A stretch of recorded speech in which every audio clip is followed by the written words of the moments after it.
Did you know there's a statue of Mahatma Gandhi in Waikiki? Tucked beneath the banyan tree near Iolani Park, the bronze statue was installed in 1990 as a gift to the city of Honolulu. As geopolitical tensions flare around the world, Reminder of Peace rally at Iolani Palace was held on the day of assault in the Middle East. Here's a live look at the Stop the U.S. War on Iran protest. It's happening right now on Aloha Boulevard. It's being hosted by the group Refuse Fascism Hawaii. The protest is expected to wrap up in the next half hour. There was another rally earlier today also pushing back against the president's decision to attack Iran. Our Ali Duklo was there. This demonstration to promote peace here at Iolani Palace was planned before everything that happened in the Middle East. But after hearing about it all, organizers here say their message is even more timely.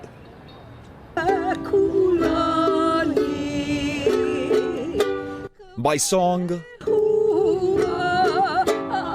and with speeches. Gandhi therefore stressed upon the unilateral rejection of the use of violence. Grassroots leaders with Aloha Hawaii Onipa'a encouraging peace amid flaring political divisions. We're facing so many existential crises that's going to require us to come together to pull through, to collaborate. War and conflict, it's not just a distraction. Peace is really the only chance we have to create a future that we can hope for, that we can survive. No war is good for humanity. War means death, devastation, and destruction, and displacement of innocent people from one city or one country to another country, and there'll be humanitarian crisis, so we need to prevent war. It was symbolic for the demonstrators to gather on the grounds of Iolani Palace, with some referring to Queen Liliuokalani as an example of peace.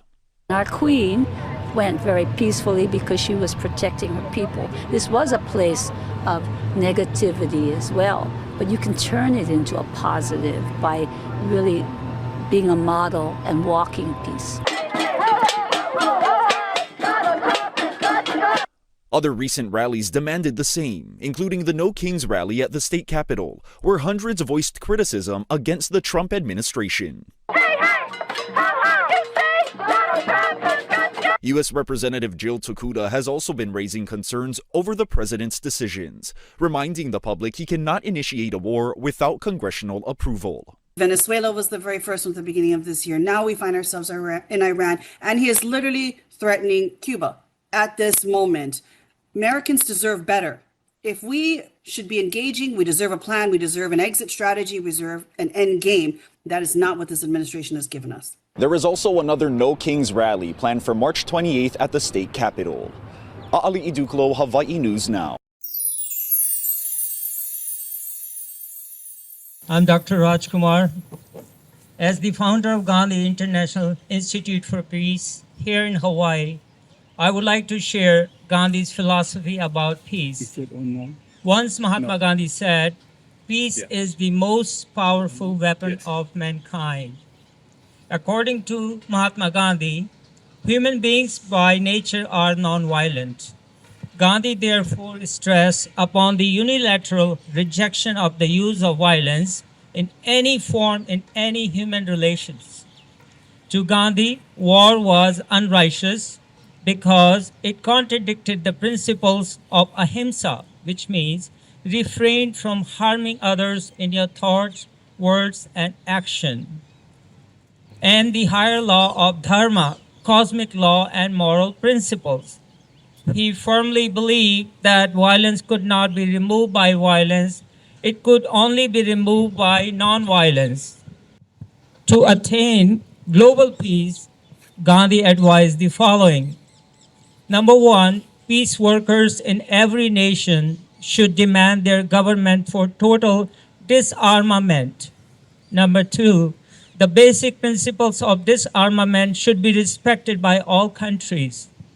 Number three, if nations truly aspire for peace, they ought to build themselves on principles of nonviolence.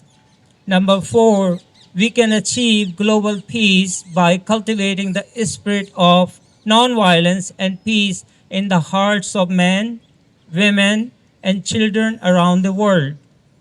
We have gone to the moon and Mars, but we have not learned to live in peace with our fellow human beings on Earth.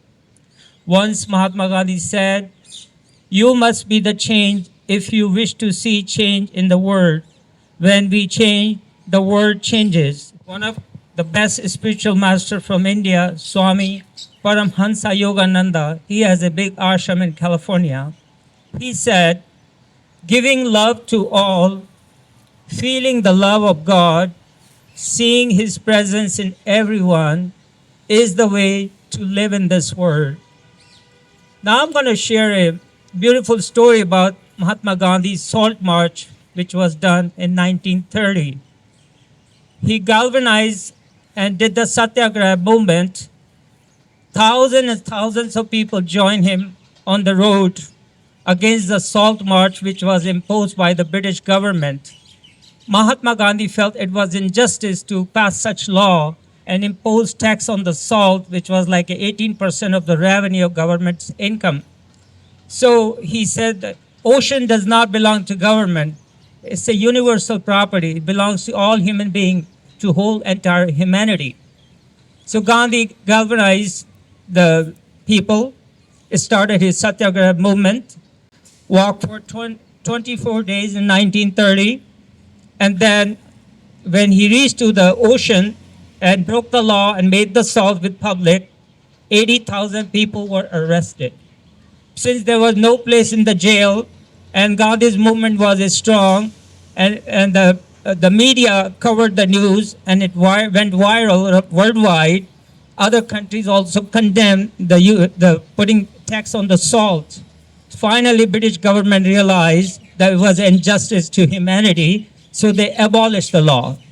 So that's such a great example. When you stand up against your oppressor in a non-violent manner, success might be delayed or slow, but ultimately there will be a victory at the end. So now people are following Mahatma Gandhi's principle of nonviolence and Satyagraha movement, which is insistence upon truth. So people worldwide have centers of Gandhi.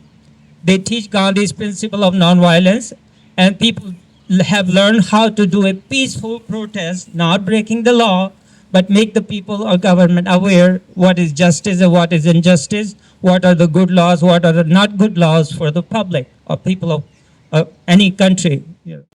Without inner peace, there is no peace in the external world.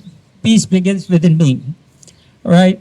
And then peace is not the absence of anger, noise, violence, and war. Peace is an internal experience. So when you meditate, focus upon your breath and feel the present moment, you really feel deep peace. When you create peace within yourself, within your family, within your neighbor, within your co-workers, within public, in the society, then it spreads from the society to the nation and to the world. To share in aloha, peace, and love, and send it around the whole world.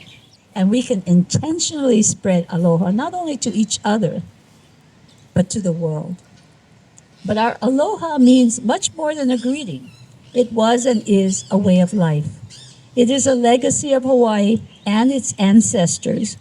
By definition of the Hawaii Spirit Law, aloha spirit is the coordination of mind and heart within each person to regard each other with mutual affection and caring, to love each other unconditionally because we are all related. We are related to one another and to everything in the universe. Aloha embodies deeply held Hawaiian beliefs about community, peace, spiritual truth.